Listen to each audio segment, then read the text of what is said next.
Good morning student. आज मैं आपको भारत माता पढ़ाऊंगी। भारत माता के लेखक जवाहरलाल नेहरू का जीवन परिचय पढ़ाऊंगी। जवाहरलाल नेहरू का जन्म सन 1889 में इलाहाबाद उत्तर प्रदेश में हुआ था।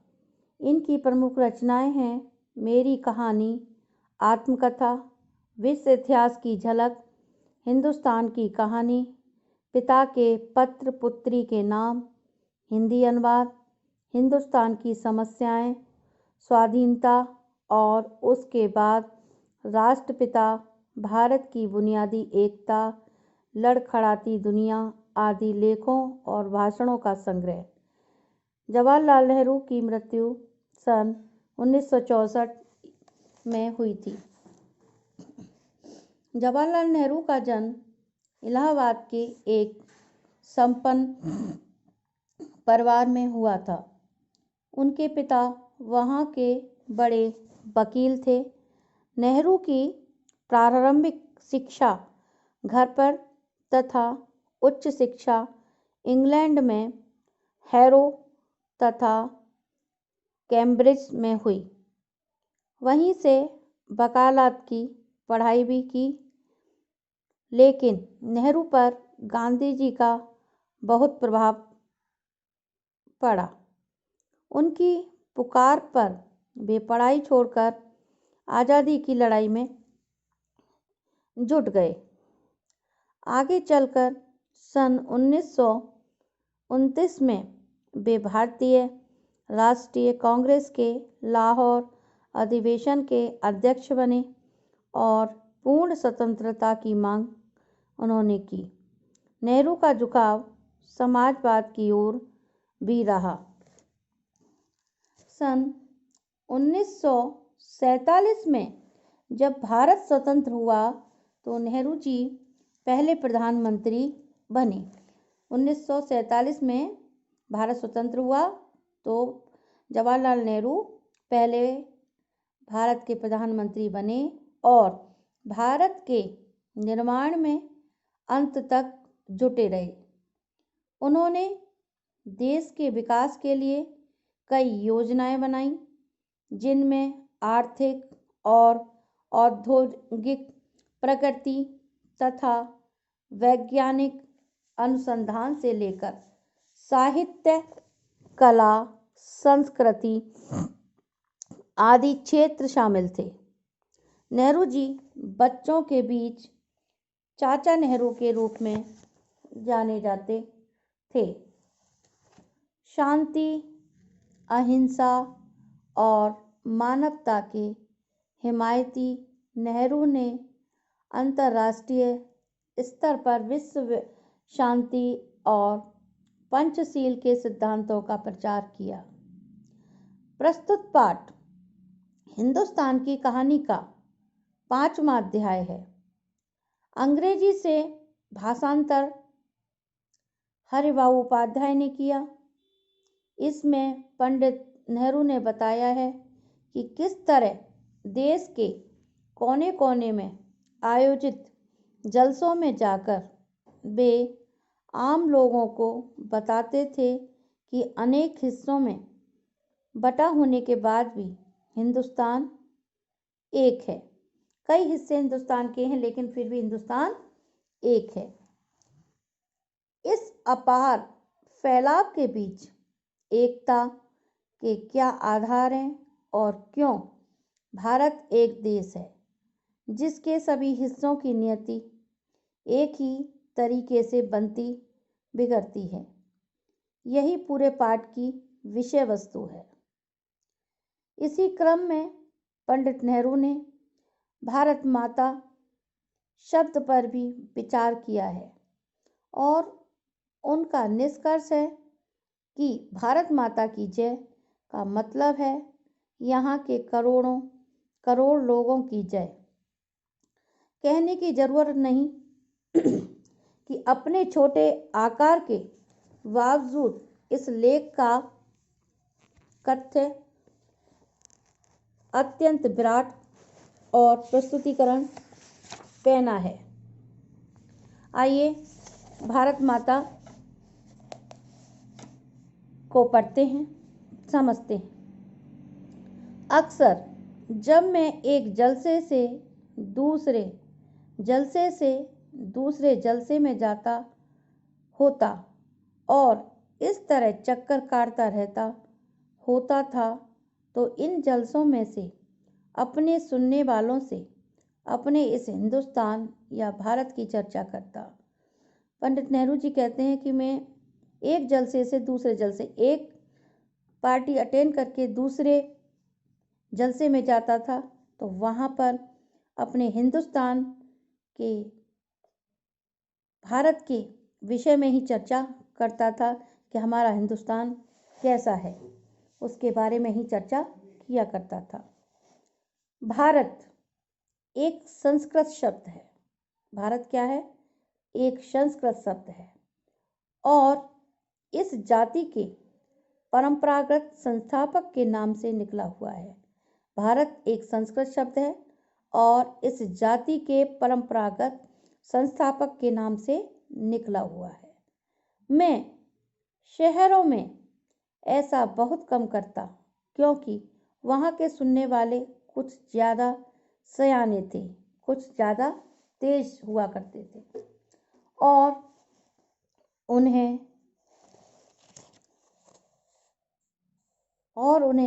दूसरे ही किस्म की ग़िज़ा की ज़रूरत थी, यानी दूसरी बातों की ज़्यादा ज़रूरत हुआ करती थी। क्योंकि मैं शहरों में ऐसा बहुत कम करता क्योंकि वहाँ के सुनने वाले और कुछ ज़्यादा सयाने थे और उन्हें दूसरों की किस्म की ग़िज़ा की ज़रूरत अवश्य पड़ती थी। लेकिन किसानों से जिनका नज़रिया महसूस था, मैं इस बड़े देश की चर्चा करता। किसान, हमारे भारत एक विशाल देश है जो कृषि प्रधान है, आपको पता ही है, और यहाँ की कृषि विश्वविख्यात है, इसमें कोई दो राय नहीं। तो पंडित जवाहरलाल नेहरू जब चर्चा करते थे तो किसानों से किया करते थे जिनका नज़रिया महसूस था। मैं इस बड़े देश की चर्चा करता जिसकी आज़ादी के लिए हम लोग कोशिश कर रहे थे और बताता कि किस तरह देश का एक हिस्सा दूसरे से जुदा होते हुए भी हिंदुस्तान एक था। मैं उन मामलों का जिक्र करता जो उत्तर से लेकर दक्षिण तक और पूरब से लेकर पश्चिम तक किसानों के लिए यकसा थे, एक समान थे, और स्वराज का भी जिक्र करता था जो थोड़े लोगों के लिए नहीं बल्कि सभी के फायदे के लिए हो सकता था।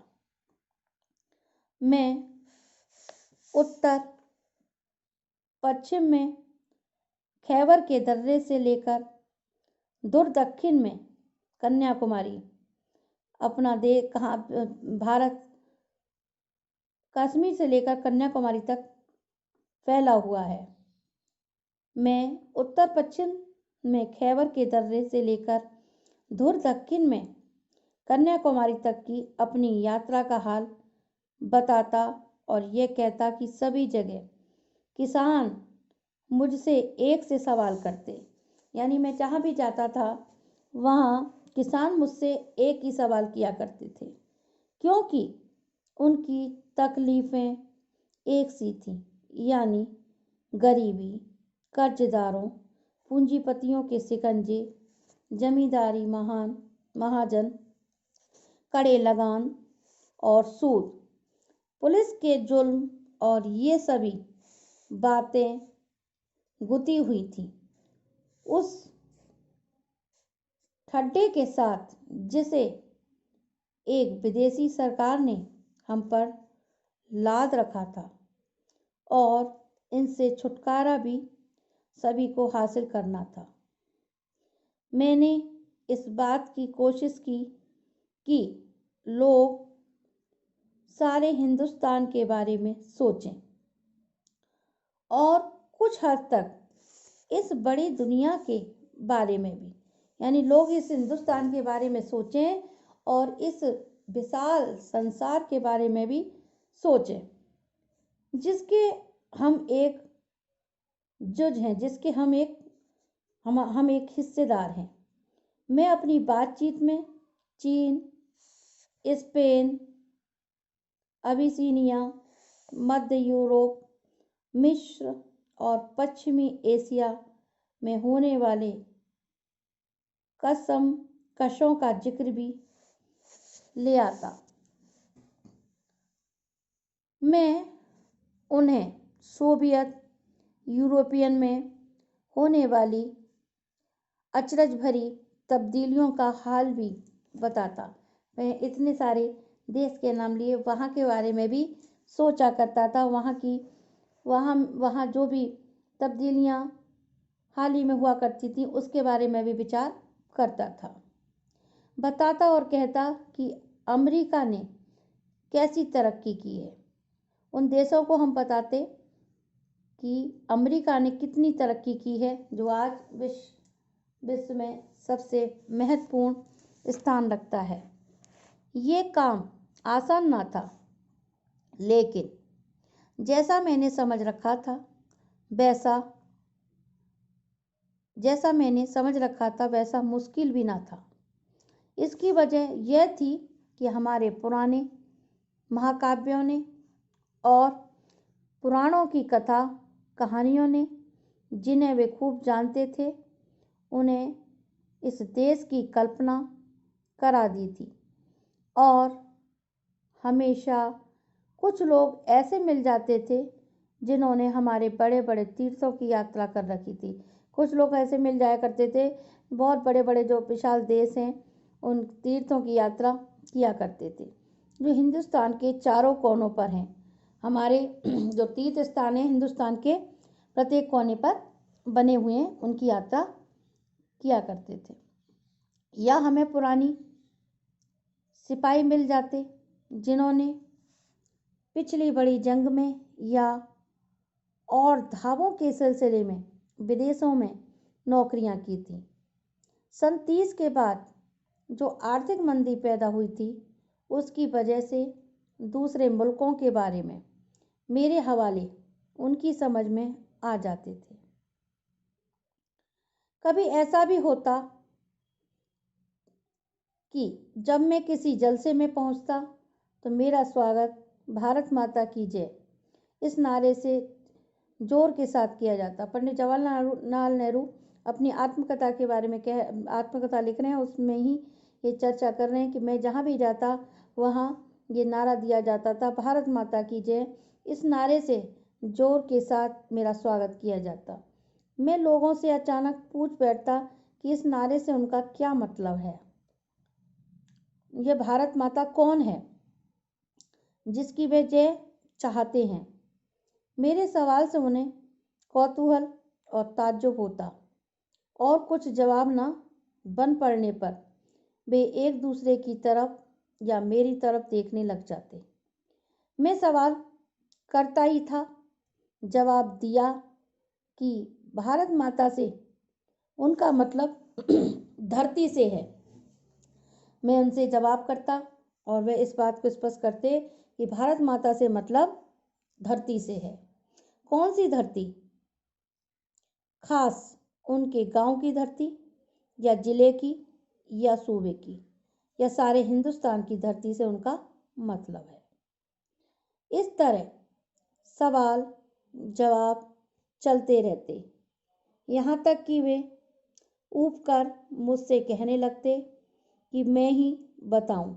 और वे इस प्रश्न को पंडित जवाहरलाल नेहरू से ही पूछते थे कि मैं ही इस प्रश्न को उनको बताऊं। मैं इसकी कोशिश करता और बताता कि हिंदुस्तान वह सब कुछ है जिसे उन्होंने समझ रखा है, लेकिन वह इससे भी बहुत ज़्यादा है। हिंदुस्तान के नदी और पहाड़ जंगल और खेत जो हमें अन्न देते हैं, ये सभी हमें अजीज़ हैं। हिंदुस्तान के जंगल, नदी, पहाड़ जो हमें अन्न देते हैं, फल देते हैं, खेत, वे बहुत ही अजीज़ हैं, बहुत ही महत्वपूर्ण हैं, जो हमारी पूर्ति किया करते हैं। लेकिन आखिरकार जिनकी गिनती है वे हैं हिंदुस्तान के लोग, उनके और मेरे जैसे लोग जो इस सारे देश में फैले हुए हैं। भारत माता दरअसल यही करोड़ों लोग हैं और भारत माता की जय, ये मतलब हुआ उन लोगों की जय का जो भारत माता की जय किया करते हैं। मैं उनसे कहता कि तुम इस भारत माता के अंश हो। मैं उनसे यही बात स्पष्ट करता कि तुम भी उस भारत माता के अंश हो। एक तरह से तुम ही भारत माता हो, तुम ही भारत माता हो। और जैसे जैसे ये विचार उनके मन में बैठते, उनकी आंखों में चमक आ जाती, इस तरह मानो उन्होंने कोई बड़ी खोज कर ली हो।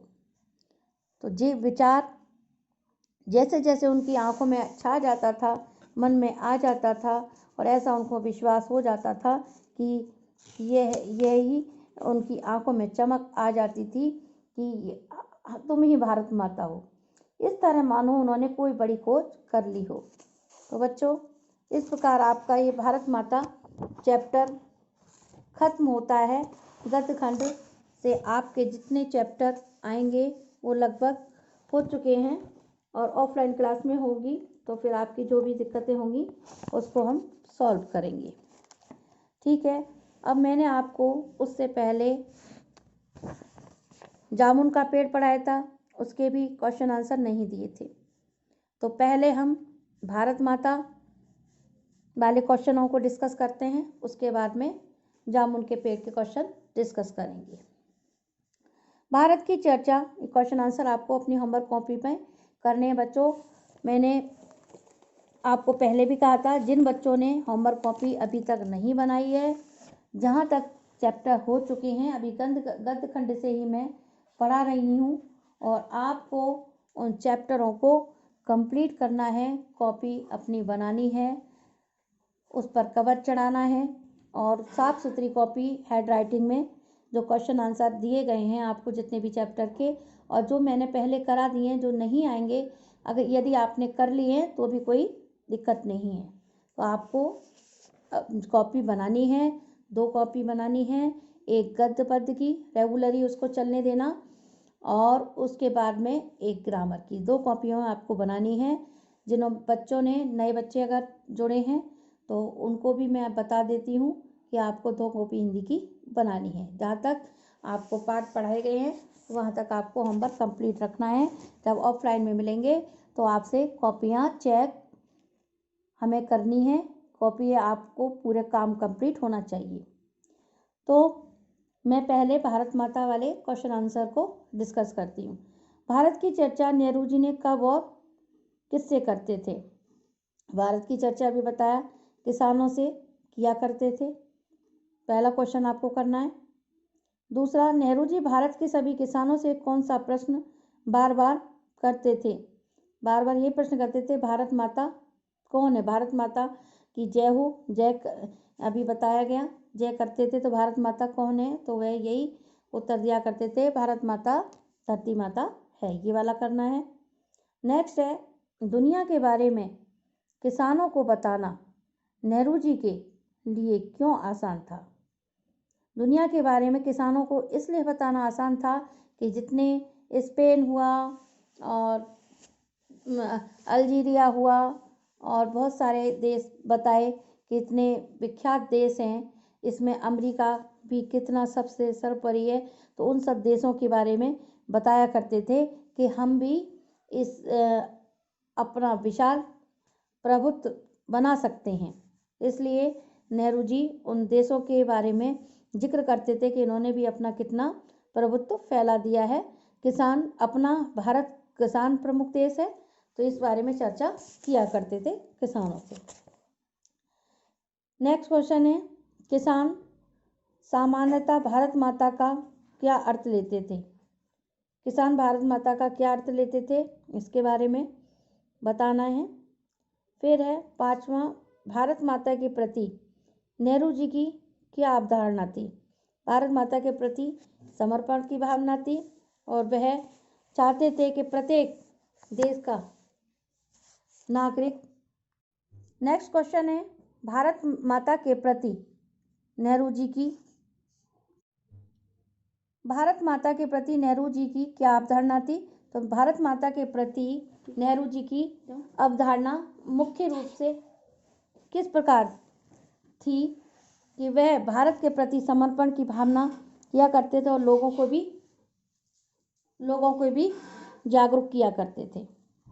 नेक्स्ट क्वेश्चन है, आज़ादी से पूर्व किसानों को किन समस्याओं का सामना करना पड़ता था? आज़ादी से पूर्व किसानों को किन किन समस्याओं का सामना करना पड़ता था? बच्चों, किसान पहले महाजन पूंजीवादियों के हाथों की कठपुतली हुआ करते थे। आज किसान आधुनिक युग में अपने अनुरूप और सरकार काफ़ी मुआवजा दे रही है, काफ़ी हद तक उनका शोषण नहीं होने दिया करती। तो ये आज़ादी से पहले की कहानी महाजन के ऊपर, पूंजीवादियों के ऊपर खेती रख देना, कर देना, इसका ये काम चला करता था। और आज किसान स्वतंत्र है। जब से भारत स्वतंत्र हुआ तो किसान भी स्वतंत्र हो गया। तो इस प्रकार आपको ये भारत माता के क्वेश्चन आंसर करने हैं। क्वेश्चन आंसर, ये 6 क्वेश्चन आंसर हैं, आपको करने हैं। नेक्स्ट चैप्टर के क्वेश्चन आंसर भी मैं आपको समझा देती हूँ। नेक्स्ट चैप्टर मैंने आपको पढ़ाया था जामुन का पेड़। तो जामुन का पेड़ के पहला क्वेश्चन है, बेचारा जामुन का पेड़ कितना फलदार था और इसकी जामुनें कितनी रसीली होती थी का ये संवाद कहानी के किस प्रसंग में आए हैं? ये शुरुआती दौर में ही आए। इससे लोगों की कैसी मानसिकता का पता चलता है। बेचारा जामुन का पेड़ कितना फलदार था, क्योंकि आपको पता है जामुन के पेड़ के नीचे एक व्यक्ति दब जाता है और लोग आते हैं, देखते हैं, माली आता है, माली ने सबको सूचना दी। तो कार्यालयी कार्य करते हुए एक दूसरे पर टालते टालते उसको इतना समय बीत गया और ये चलता ही रहा। और ये सब यही बात करते कि जामुन का पेड़ कितना रसदार है, लेकिन जो बेचारा निरीह व्यक्ति उस जामुन के पेड़ के लिए दबा था, उसके प्रति किसी की संवेदना नहीं थी। ठीक है। नेक्स्ट क्वेश्चन है, दबा हुआ आदमी एक कवि है, यह बात कैसे पता चली और इस जानकारी का फाइल की यात्रा पर क्या असर पड़ा? दबा हुआ आदमी, तुकबंदी चल रही थी, तुकबंदी एक दूसरे से बात कर रहे थे, तो उसने भी अपनी कविता के माध्यम से अपनी जानकारी दी, तो लोगों ने समझा ये कवि है। तो और भी कवि लोग आ गए और उसकी फाइल और ऊंचे तक पहुंच जाती है और तब पता चलता है कि ये व्यक्ति कवि था। नेक्स्ट क्वेश्चन है, कृषि विभाग वालों ने मामले को हॉर्टिकल्चर विभाग को सौंपने के पीछे क्या तर्क दिए? कृषि विभाग ने कहा यह हॉर्टिकल्चर के विभाग में आता है और इस तरीके से यही इसका कोई तोड़ निकालेंगे। तो ये क्वेश्चन आप छांट के कर लीजिएगा। फिर है नेक्स्ट क्वेश्चन, इस पाठ में सरकार के किन किन विभागों की चर्चा की गई है और पाठ से उनके कार्य के बारे में क्या अंदाज़ा मिलता है? तो 4 क्वेश्चन आपको जामुन के पेड़ से करने हैं। 4 ही क्वेश्चन हैं, पाठ के आसपास के क्वेश्चन मैं नहीं देती हूँ, आपको सिर्फ समझने हैं और भारत माता की भी करने हैं और जीवन परिचय प्रत्येक कवि का या लेखक जो भी मैं आपको पढ़ा रही हूँ पहले उनका करना है, उसके बाद में क्वेश्चन आंसर भी आपको करने हैं। तो मुझे आशा है कि आप मेरा वीडियो सुनने के बाद में जिन बच्चों ने अपना कार्य पूर्ण नहीं किया है, शुरू ही नहीं किया है, तो वो बच्चे अपना कार्य कॉपी पर करना, होमवर्क करना शुरू कर देंगे ताकि आप पर बहुत ज़्यादा दबाव ना बने। ऑफलाइन क्लासें शुरू होंगी तो आपके वो क्वेश्चन आंसर की वाली कॉपी चेक की जाएगी, तब आगे मैं पढ़ाऊँगी। बच्चों, इस प्रकार आपके गद्य खंड के जो चैप्टर हैं जो कोर्स में आपके आएंगे वो कंप्लीट हो चुके हैं। फिर भी मैं एक बार और आपको बता देती हूँ कौन कौन से चैप्टर हमने आपको करा दिए हैं और कौन कौन से नहीं कराए हैं। तो आप एक बार फिर भी देख लीजिएगा चैप्टर ख़त्म कितने शुरू करने हैं। तो पहले मैंने आपको नमक का दरोगा पढ़ा दिया, मियाँ नसरुद्दीन पढ़ा दिया, अपू के साथ 2.5 साल पढ़ाया था लेकिन आएगा नहीं, मिराई संभाषण भी पढ़ा दिया, यह भी नहीं आएगा, गलता लोहा आएगा, स्पीति में बारिश आएगा, रजनी नहीं आएगी, जामुन का पेड़ आएगा, भारत माता की जब पंडित जवाहरलाल नेहरू वाला ये चैप्टर अभी पढ़ा है यह भी आएगा, और आत्मा का ताप नहीं आएगा। तो गद्य खंड से करीबन 6 चैप्टर आपके आएंगे, वो आपके क्वेश्चन आंसर भी कंप्लीट होने चाहिए। नेक्स्ट टर्न पर मैं आपका काव्य खंड या कृतिक या वितान से चैप्टर लूँगी, काव्य खंड से ही चैप्टर लूँगी, वो आपको कंप्लीट करने हैं। काव्य खंड में आपकी व्याख्या और उसके बाद में क्वेश्चन आंसर। पहले आप ये 6 चैप्टर के क्वेश्चन आंसर कंप्लीट कर लेना। उनसे क्वेश्चन आंसर से पहले लेखक का जीवन परिचय, उसके बाद में आप क्वेश्चन आंसर डालेंगे, विषय सूची वगैरह बनाकर पूरा कंप्लीट। कॉपी हैंड राइटिंग बिल्कुल साफ होना चाहिए, कहीं भी कोई मिस्टेक नहीं होनी चाहिए। तो ठीक है बच्चों, इस प्रकार आपका भारत माता के क्वेश्चन आंसर समझा दिए, भारत माता वाला चैप्टर आपका कंप्लीट हो गया, जामुन के पेड़ के भी क्वेश्चन आंसर करा दिए। आपके लिए होमवर्क में ये दोनों चैप्टर के क्वेश्चन आंसर दे दूंगी, तो आपको करने हैं। ठीक है, ओके, धन्यवाद।